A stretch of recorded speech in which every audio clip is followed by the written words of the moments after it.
yo soy el pan vivo bajado del cielo. El que coma de este pan vivirá eternamente, dice el Señor. Aleluya, aleluya, aleluya,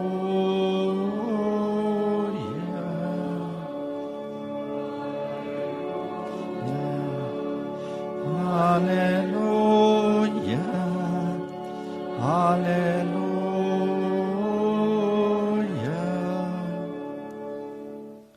El Señor esté con ustedes.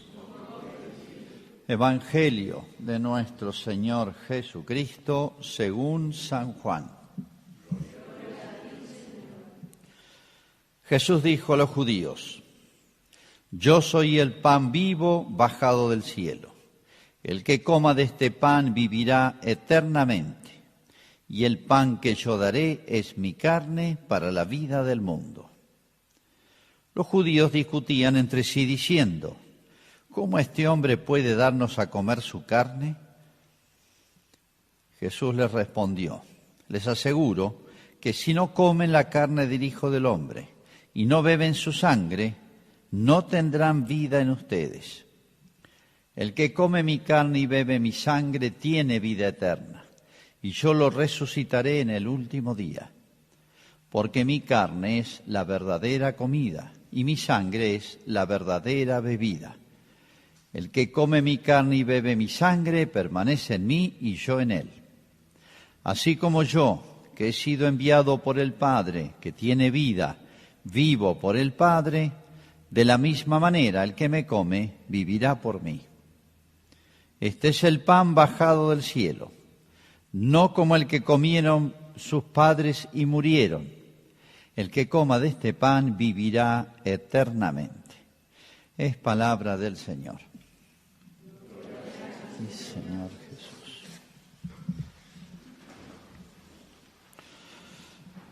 Bueno, en esta alegría de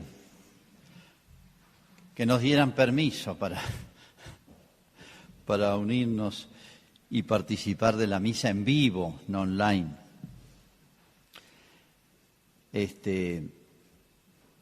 una alegría, y sobre todo en este día de Corpus Christi, el cuerpo de Cristo, el regalo de la Eucaristía, en fin, esa fiesta que ya tanto conocemos y que siempre se ha caracterizado porque es la única vez que llevamos en público y para homenajear en público a la Eucaristía, que es a Jesús mismo, es al mismo Jesús. Pero en estos días tantas informaciones, noticias van y vienen. Bueno, me llega un WhatsApp con un texto de un periódico nacional muy difundido. Está firmado, lo firma un tal Feynman. Y es muy impresionante porque pone una foto de una iglesia, una puerta muy grande, tallada, hermosa, una señora mayor, una viejita, está apoyada a la puerta, que está cerrada, y da la impresión que está rezando o llorando, las dos cosas, ¿no? Porque está de espaldas. La foto realmente es impresionante. Pero es más impresionante lo que comenta el periodista. Uno hubiera hecho otros comentarios. Pero ¿qué dice él? Describe el cuadro. Y él reflexiona después, pero la puerta está cerrada. La religión no tiene respuestas para ella. Su fe es fuerte, firme, por eso ella está ahí, a pesar de que la puerta está cerrada, y eso es un signo, un símbolo de que Dios no se digna escucharla. ¿Por qué? Dice, el artículo es más largo, lo estoy resumiendo. O porque Dios está ausente, o porque Dios no quiere, no se interesa, o porque Dios no existe.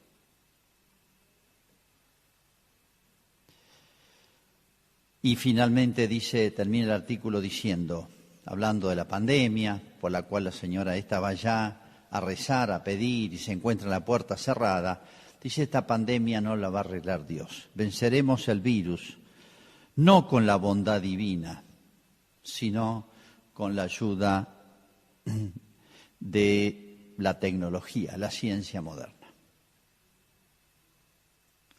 Es escalofriante pensar que esto tenga publicidad, tenga páginas en uno de los diarios más difundidos del país y alguien se atreva a decir esta blasfemia.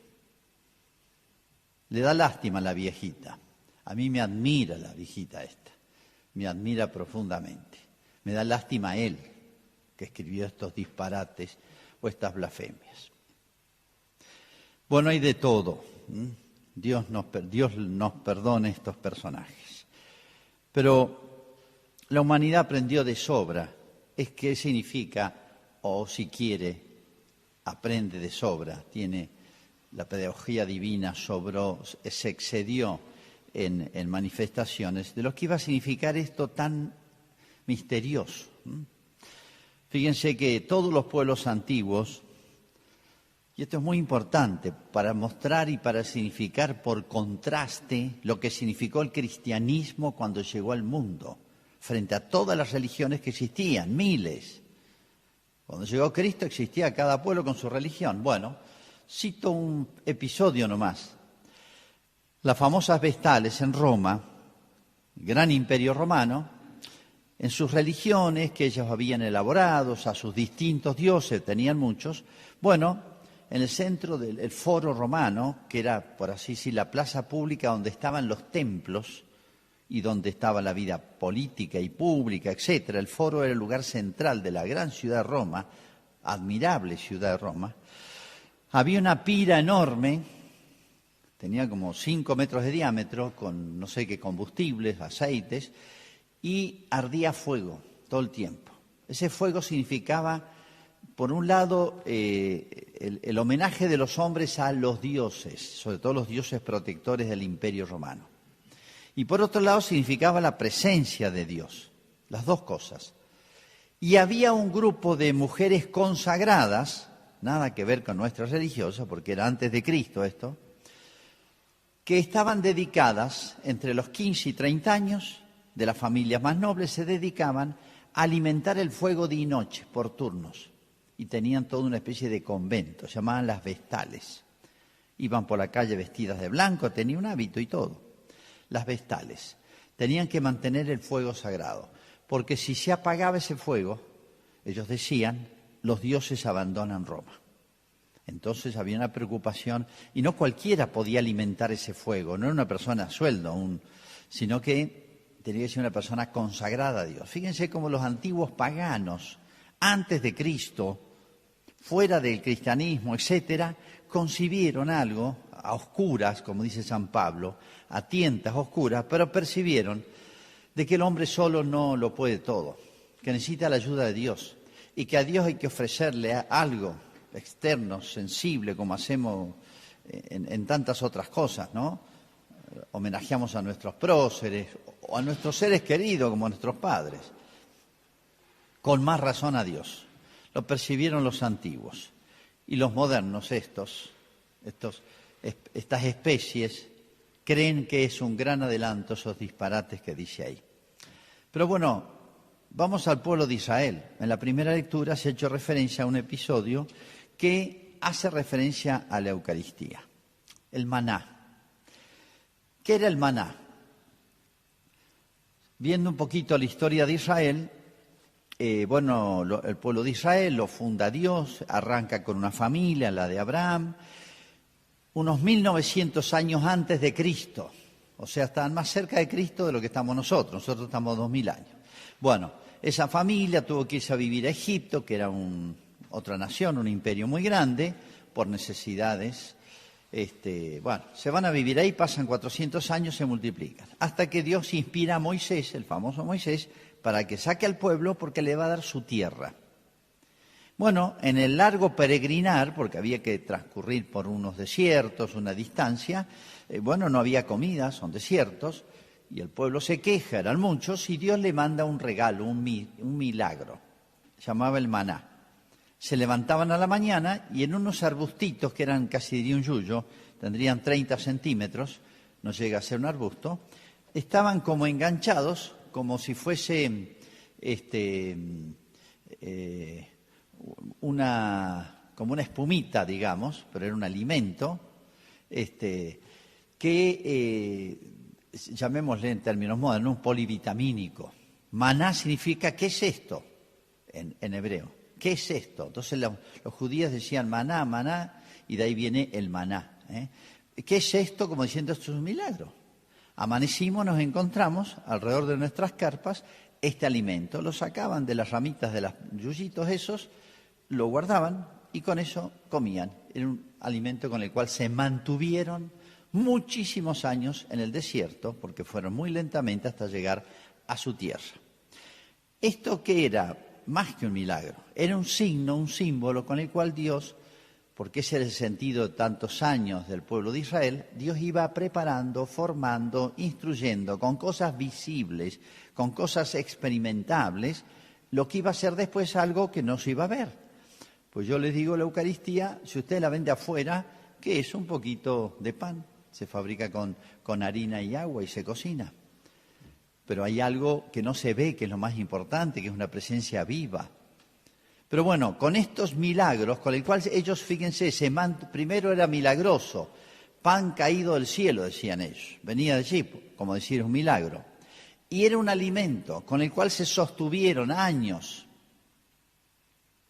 Bueno, ese dato, imborrable para la historia de Israel, que lo recordaron generaciones y generaciones y generaciones, y lo tenían siempre vivo y presente, Dios no hizo ese milagro y nos mantuvo con ese pan milagroso, era como una figura de lo que iba a ser la Eucaristía. O sea, Dios educó, formó a través de signos sensibles, claros, perceptibles, experimentables, lo que iban a ser las cosas después espirituales.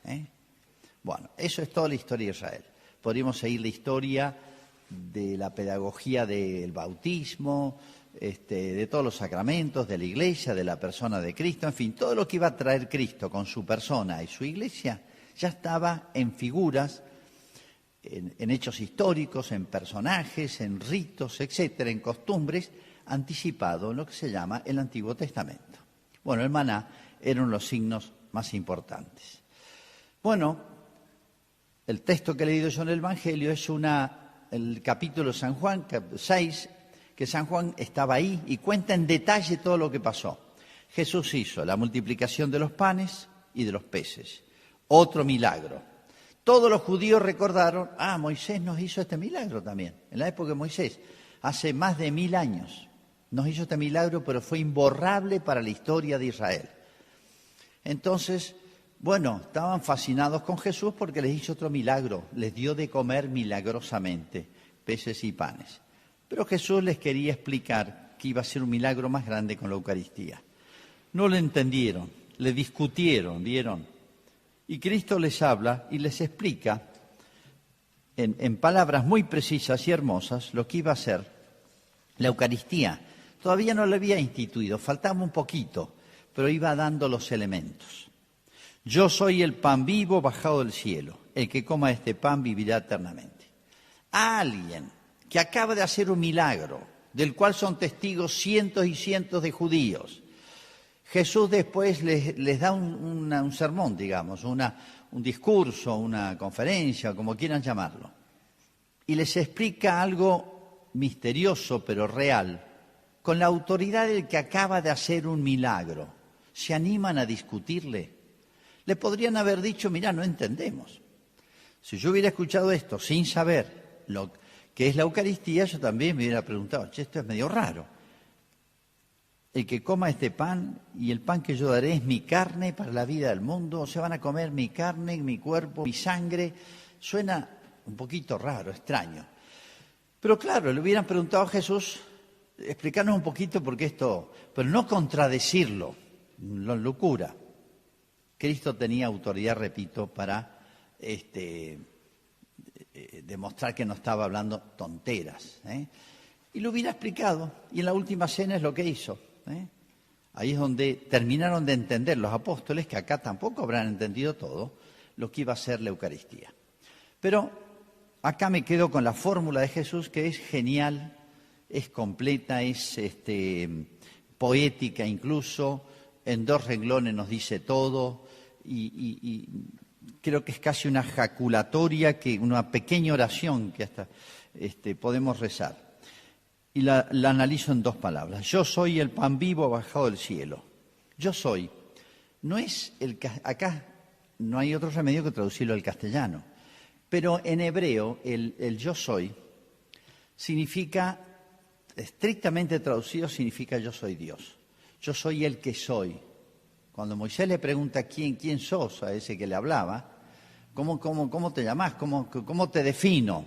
Yo soy el que soy, famoso. O sea, ¿qué le está diciendo Dios? Yo soy el ser perfecto, el que existe desde siempre, el que es omnipotente, el que no necesita recibir la existencia, el ser de nadie, que es autónomo, que es desde siempre y para siempre, el ser perfecto. Todo eso significa el yo soy. Yo soy, mi esencia es ser, perfección. Todo eso, hay mucho más contenido en esto. Eso significa, no es simplemente yo soy nuestro. Entonces, bueno, no hay más remedio que traducirlo así. Yo soy, pero está diciendo eso. Pan.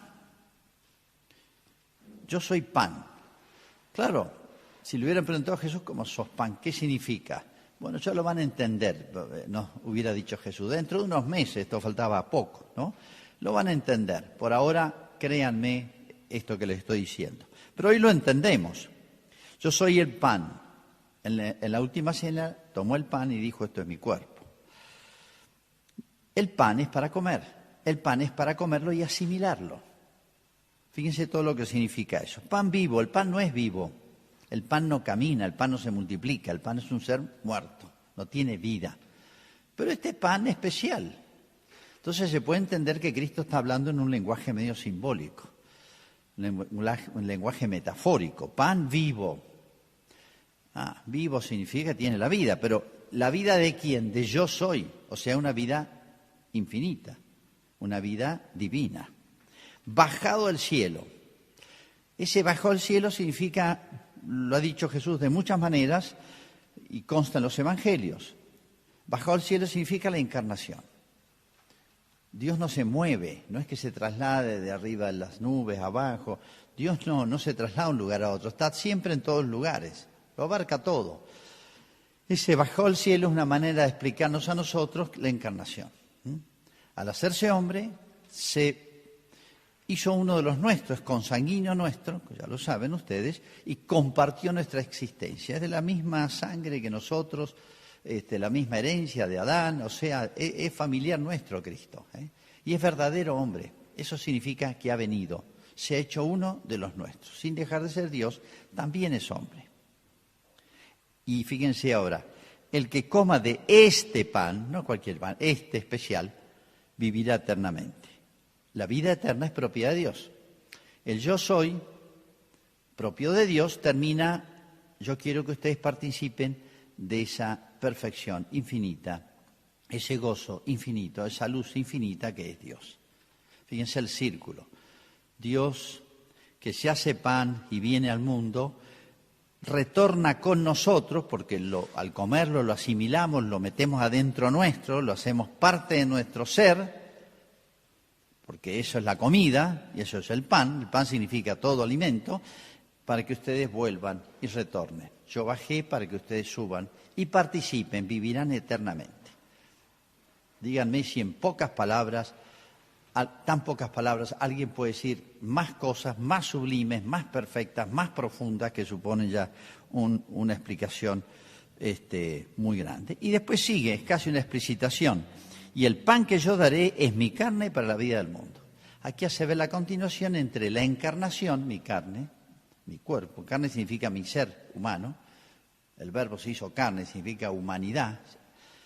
Dice, y el pan que yo daré es mi carne para la vida del mundo. Acá hace ver cómo en ese pan va a estar escondido la humanidad y la divinidad. Todo eso está dicho en poquitas palabras. Bueno, algunos entendieron, otros no, pero bueno, después de la última cena los apóstoles, después de Pentecostés, se les aclaró todo y arrancó la iglesia. Y hay otro episodio, voy haciendo saltos, ¿no? Un episodio hermoso, ya es de San Pablo. San Pablo se convierte después, no lo siguió a Cristo desde su vida pública. Se contactó con Cristo por ese milagro, su conversión. Él perseguía a los cristianos, ¿se acuerdan? Y cuando Pablo se convierte, se hace un apóstol, etcétera, bueno, los judíos lo denuncian, lo toman preso, lo quieren matar. Bueno, él acude al derecho, él es ciudadano romano y dice, quiero ser juzgado en Roma. Tenía derecho por ser ciudadano romano. Bueno, no interesan los detalles. La cuestión es que lo llevan preso desde Israel hasta Roma para ser juzgado. Y bueno, se lo van pasando una autoridad a otra, el preso que lo llevan hacia Roma, son miles de kilómetros, van pasando las autoridades, preso que conducen, y es interesante porque hay cuenta que una autoridad le avisa a la otra, acá te transfiero preso para que lo lleves a Roma. Le dice Saulo de Tarso que está preso, lo quieren matar sus hermanos los judíos y está juzgado porque por un tal Cristo, o sea, por motivo de un tal Cristo, que lo mataron. Poncio Pilato lo mató, pero él dice que está vivo. Impresionante y hermosa esta frase. ¿Por qué está preso Pablo? ¿Por qué lo quieren matar? Por un tal Cristo. Jesús, ya saben. Que está muerto, dice. Pero él dice que está vivo, como diciendo es un loco. Lo mataron, si lo mataron está muerto. Pero él dice que está vivo. Y sí, él se lo encontró. Y ese Cristo vivo, que se despidió cuando subió al cielo, le dijo, yo estaré con vosotros hasta el fin del mundo. Y ese yo estaré con vosotros, ahí terminaron de entender y atar cabos los apóstoles y los discípulos. Yo estaré con vosotros, yo soy el pan vivo bajado del cielo, esto es mi cuerpo. Junten todo esto y es muy claro. Cristo se fue pero se quedó escondido, se quedó en la Eucaristía. Por eso ustedes leen los Hechos de los Apóstoles, van a encontrar esta expresión, dice la Iglesia, que eran poquitos al principio y después se fueron extendiendo, dice, se mantenía unida. ¿Qué lo unía a la Iglesia? Dice la doctrina de los apóstoles, o sea, lo que enseñó Cristo y transmitió por los apóstoles, lo que llamamos el catecismo, las verdades de la religión, de la fe.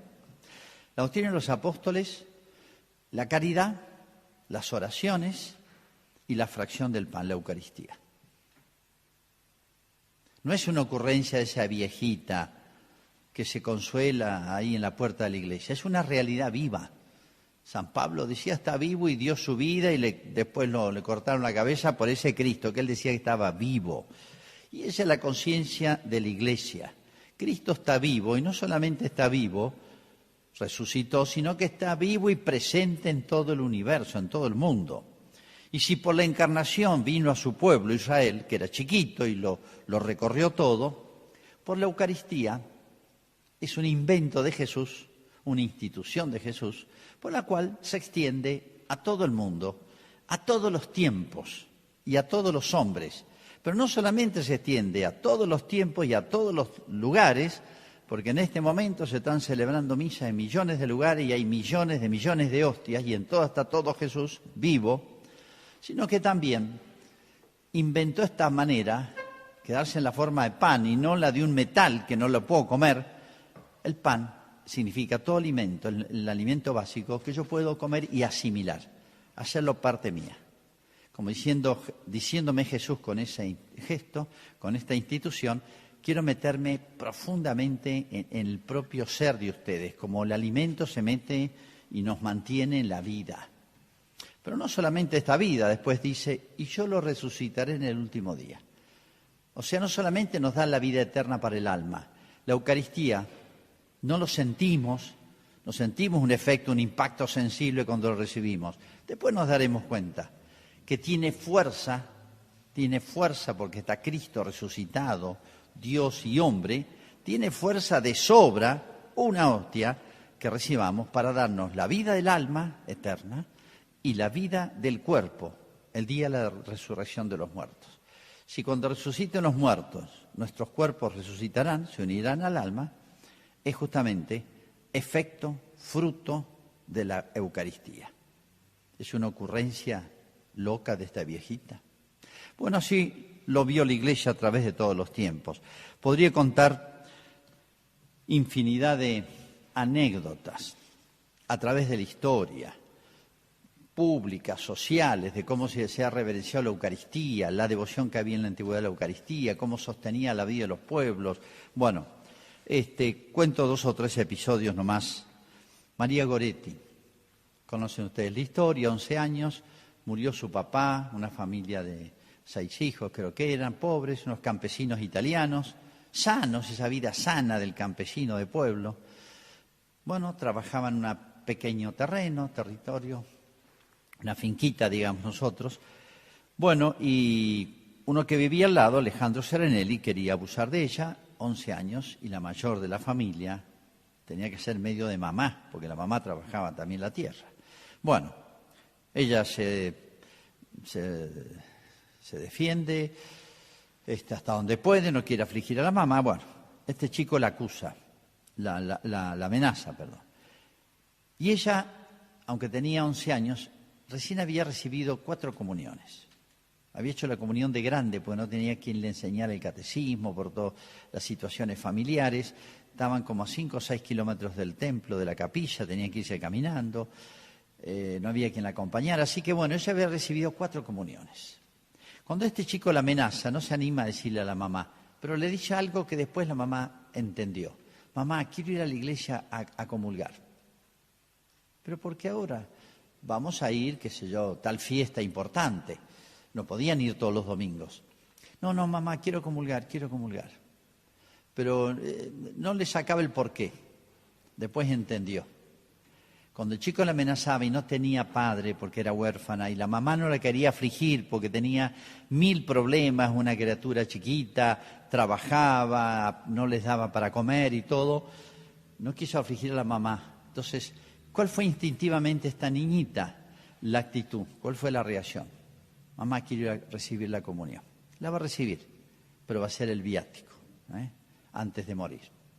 Pero fíjense el gesto sabio, genial, cómo la Eucaristía está viva, y Cristo está vivo, como dice San Pablo, y está vivo y presente y actuante, y obra en los que le abren las puertas, los que tienen fe.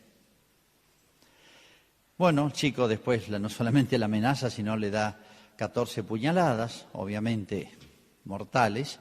Ella está entre la vida y la muerte casi 24 horas, hasta que al final el sacerdote le da la absolución, le da la unción de los enfermos, y si quiere ver si está del todo lúcida, y le muestra una hostia para ver si le puede dar la última comunión, que se llama el viático, que es la más importante de las comuniones, la última comunión. ¿Qué significa eso? Sino que yo me había agarrado de Cristo a presentarme delante de Cristo. Le muestra la hostia y le dice, ¿sabés a quién vas a recibir? Para ver si estaba lúcida, porque había perdido muchísima sangre, estaba agonizando al morir. Y ella le dice, está genial. Dice, sí, a Jesús, a quien pronto veré en el cielo. ¿Está vivo o no está vivo Cristo? Da fuerza a las almas que creen y esperan y se apoyan en Él, y un consuelo o no. Podría citar montones de casos. Recuerdo esos mártires de Cartago, año 200 y pico. Durante los 300 primeros años de la historia de la Iglesia, el cristianismo estaba prohibido y tenía pena de muerte, no de multa o de no sé qué, como ahora, que si transgredimos normas de protocolo. Pena de muerte. Se juntaba lo mismo. Cae la policía, esto está registrado por los archivos de Roma, cae la policía a una casa porque celebraban misas escondidas, contra la ley, porque la ley es injusta. Bueno, los meten presos y le hacen todos los interrogatorios. ¿Por qué se juntan? ¿No sabían que tenía pena de muerte? Sí. ¿Y por qué se juntan? ¿Cómo desafían al Estado romano y a la muerte? Es que no podemos vivir sin la Eucaristía, le contesta. No podemos vivir sin la Eucaristía. Tiempos de persecución duros, donde no habían apoyos humanos que suficientes, aparecía con toda su fuerza la Eucaristía. Podría poner muchísimos casos, como también el de Van Tuan, hace poco, en las cárceles comunistas de Camboya, de Vietnam, perdón, que murió hace poco, Van Tuan. Años y años y años, por ser cristiano nomás y obispo, preso en las terribles y torturantes, inhumanas, monstruosas cárceles comunistas. de los que se habla muy poco. Consiguió que un frasquito de vino y unas hostias escondidas, se ponía 3 gotas de vino en la mano, 3 gotas de vino y una de agua. Y así celebraba la misa de memoria. Y él dice, nunca podré expresar mi gran alegría. Diariamente, con 3 gotas de vino y una gota de agua en mi palma, celebré la misa. Este era mi altar y esta era mi catedral, el obispo. A cada paso tenía ocasión de extender los brazos y clavarme en la cruz con Jesús, de beber con él el cáliz más amargo. Cada día, al recitar las palabras de la consagración, confirmaba con todo el corazón y con todo el alma un nuevo pacto, un nuevo pacto eterno entre Jesús y yo, mediante su sangre mezclada con la mía. Han sido las misas más hermosas de mi vida. ¿Está vivo Cristo o no está vivo? Pero que estas meses de ayuno, de Eucaristía, de misa, de presencia, de relación real, nos hagan valorar cada vez más este regalo del Señor. Hagamos nuestra profesión de fe. Creo en Dios, Padre Todopoderoso,